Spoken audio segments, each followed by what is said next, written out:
Hello, and welcome to the newest episode of the Drive Home Podcast. I'm your host, and the last couple of days have been wild, to say the least. So I believe last time I spoke on this,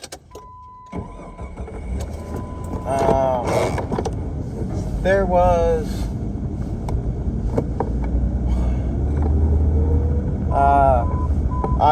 it was about, I think it was 2 days ago. Yep. It was 2 days ago. And I watched Sonic 3. Very good movie. I think it might even be better than the first two. Because the first two were also really good. But I think just pretty much everything in that movie was great. Honestly. But anyway, that's besides the point. Let's drive this podcast home. I feel like I'm really getting that down. I hope so. But, so, not everything has been sunshine and rainbows. So, let's see. Just to recap, No Man's Skies had an update the night before. Worlds Part 2, huge update, huge. I'm pretty sure this is the first time in No Man's Sky's history we've gotten a new stellar class. It's purple. And the ore specific to it is quartzite, I believe.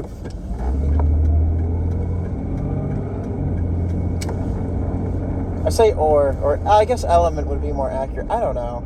The mineral associated with the purple that you could, the purple stellar. I haven't played too much of it, but I just barely got to one of the stellar class, or the purple stellar class. Last time I played for like maybe an hour or two yesterday, but I had to stop because so my friend who plays No Man's Skies with me, he kept getting kicked from the game, and there were apparently game-breaking bugs he was experiencing. And so we decided, let's not play the game while it has game-breaking bugs. And we play on Xbox, just as a frame of reference. Pretty much most of the stuff I do is on Xbox. If it's not on Xbox, it's on the Switch. If it's not there either, somehow it's on my phone. So, lots of options, I guess. But, and then also with 3DS, whatever. So we didn't play that then, and we didn't play too much other stuff. And when we did play, it wasn't super important. But,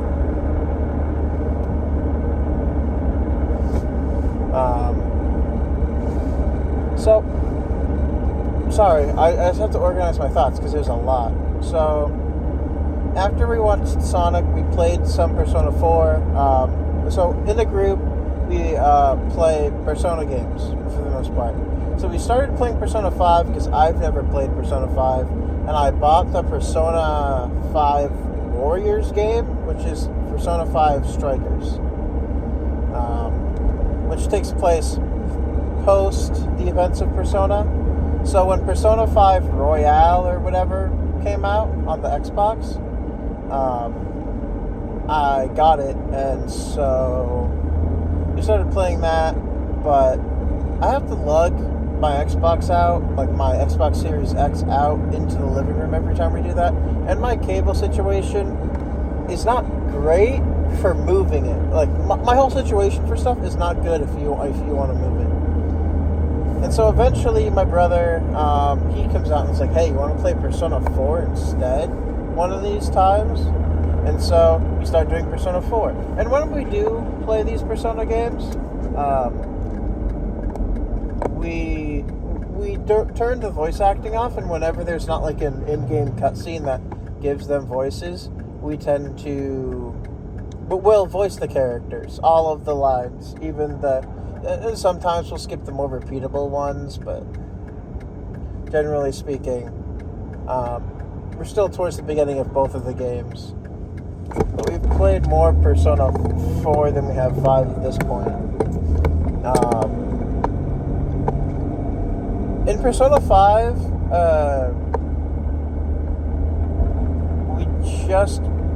we beat the first palace, and we just unlocked that weird, I guess like the requests thing where you drive the Morgana bus through like the train station area thing. We unlocked that, I guess. And that's the last thing I really remember.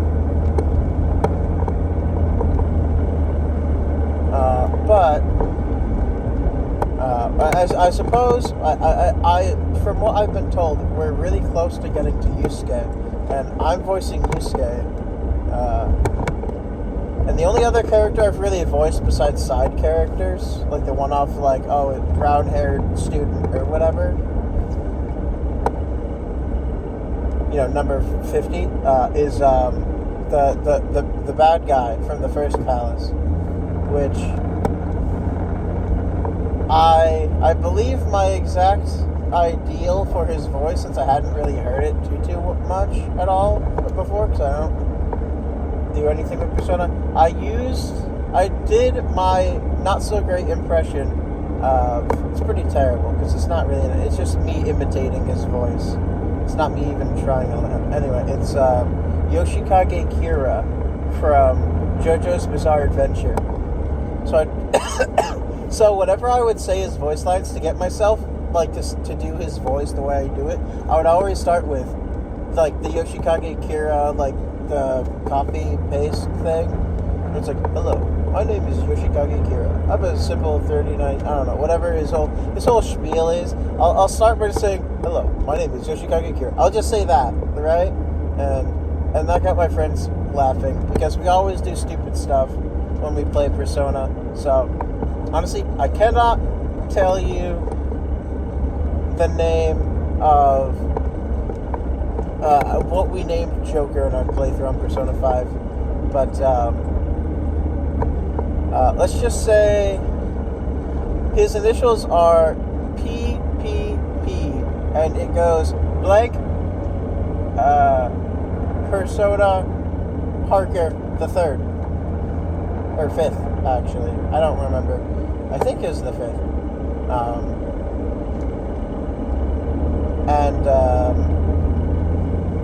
It's something that would be funny if somebody with a lisp said it. Well, it would still be funny regardless, but... Well, no, that's not true. Either way, I don't think I'm supposed to say it, so I'm not gonna.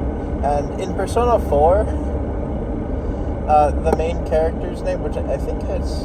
I can't remember what his name is supposed to be, but his name ended up being Yu-Gi-Oh! Or whatever. Or just Yugi, I guess. I don't remember.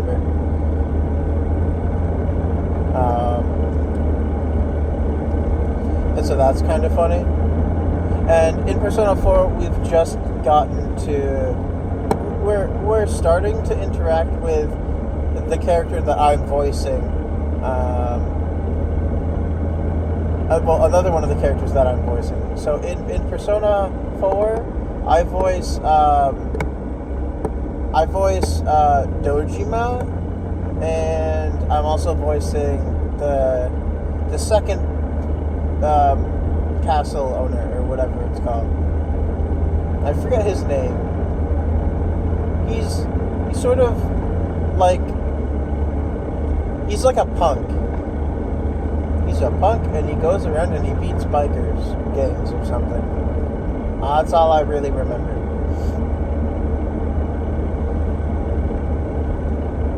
And and at some point we'll probably end up playing Persona 3 as well.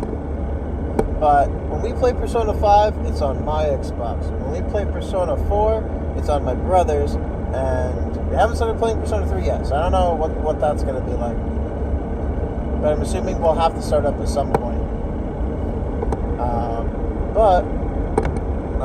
Besides that, there wasn't really too much else that we did.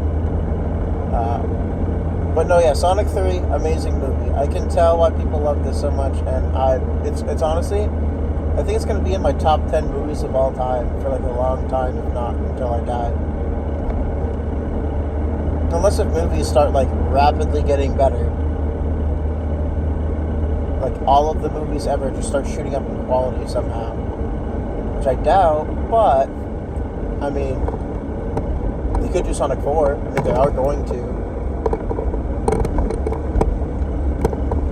So, you never know.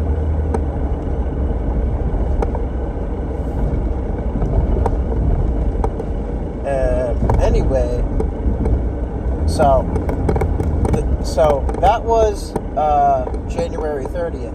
The day after I hanged out with my friends was yesterday. The day after I hanged out with my friends was yesterday, so that was 2 days ago, of course, I think I mentioned that. But what I did yesterday, I'm not going to say it eclipsed, but it definitely is contender for watching Sonic 3, for me personally.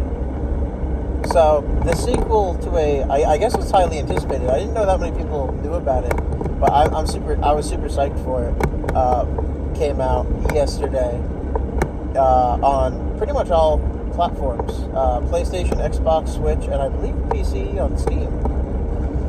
Citizen Sleeper 2. Starward Vector, or something like that.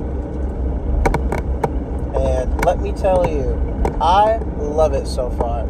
I haven't had too much time playing it, but I love it. I think I might be low-key addicted to it, honestly. It's such a good game.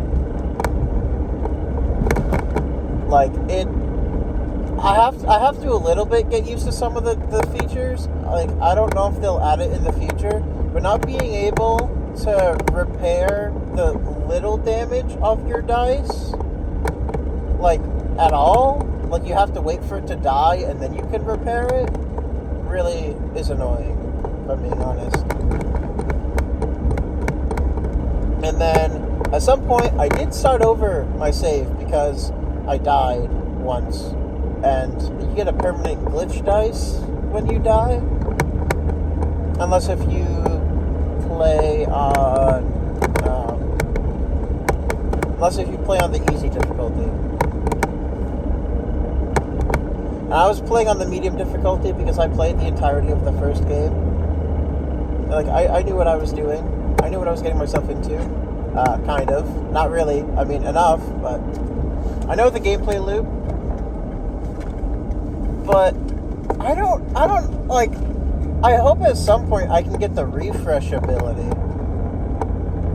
I don't know if that's a thing, because I haven't seen anything describing it. But I hope at some point you will be able to get the refresh ability. It seems like they replaced it with the push, but the push you can't use for everything. So there's a lot of newer mechanics, and there's a lot of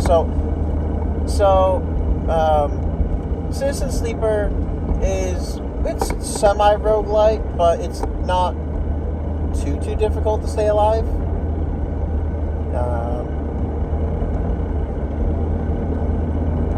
And long story short, every day you wake up with at most 5 dice. These dice are rolled, of course. They give you a random number between 1 and 6. Now, if you roll a 1 or a 2, you have a 50% chance for a negative outcome and a 50% chance for a positive.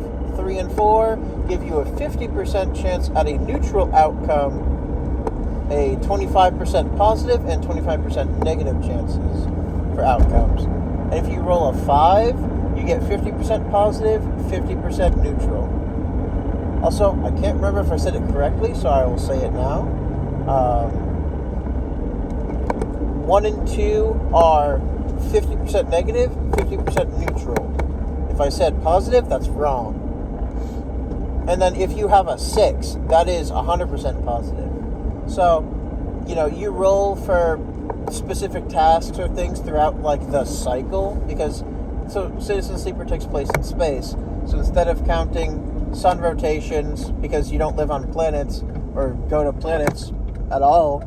I don't know if there are no planets or it's just like a different type of thing, but from what I do know is that they go by cycles, basically, which is I think it's essentially a day cycle, but like a 24-hour period. But there's no day or night in space, so, well, there can be artificially, but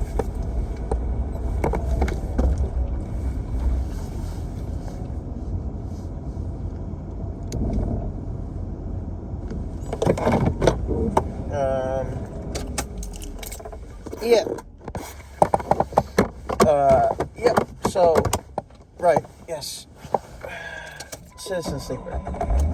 So, Citizen Sleeper, I don't actually know how to describe it. It's such a specific game that I haven't experienced outside of it. So, you'd have to try it, and if you own Xbox Game Pass, it's free. Both of them, I think, actually. Actually, I don't think the first one might not be free anymore, but I know the second one is. And you don't need to play the first one, but there are some recurring characters.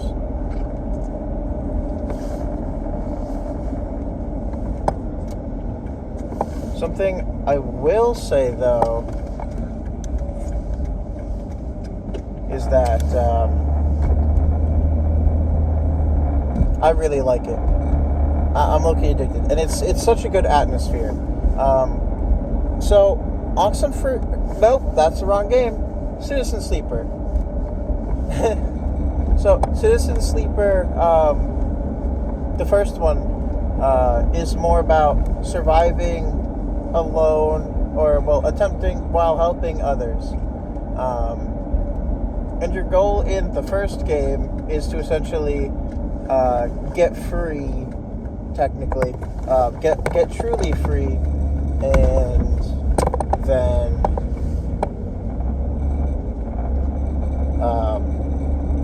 to get truly free and then leave. And there are multiple endings to that, but none of them truly happen, I guess. The gameplay loop is essentially you have a limited time to do a bunch of stuff. So you'll have limited time to do certain events within the game, and you'll have outcomes. But basically, the interesting thing to me is that there are no speaking roles. There's lots of dialogue, but there are no speaking roles. And I'm not upset or anything about that, I guess is the way to put it. Like, it's a bit weird at first, considering the amount of dialogue in the game, but I like it. You can fill it with other people's voices, you know? It's a lot of reading, so if you don't like reading, you probably wouldn't like it, because you kind of have to pay attention, because there are actually dialogue options that change the outcomes, at least somewhat. But also, you can get upgrade points, and you can choose, like, long story short, you are a sleeper. Just to give you the basic lore rundown, you are a sleeper, which is a person who was in debt and sold their soul, essentially, to a corporation that would put them in cryogenic sleep, but transport their brain into a semi-immortal robot body, essentially. The robot can taste, feel, whatever. It's similar sensations to human, like normal stuff, right? You can feel whatever, taste. You can even eat, I think, to actually get energy. It's interesting. But they have this pill that you need to take, or whatever, so often, or else your body will, like, decay, because your body decays rapidly. Either because of all the work you do, or just because of how they want to control you, so you don't just take your new robot body and leave. But to be fair, I don't know exactly how the technology works, because I've always thought this. Why don't they unplug you from the cryo chamber thing? Is that like illegal, or do they just copy your conscience or brain or whatever? I don't remember. Anyway, I've gotten home, so that'll be it for this one. Thank you all for listening to this episode of the Drive Home Podcast. If you liked it, leave a like. If you didn't, you don't have to. But I hope you have a great next 24 hours. Goodbye.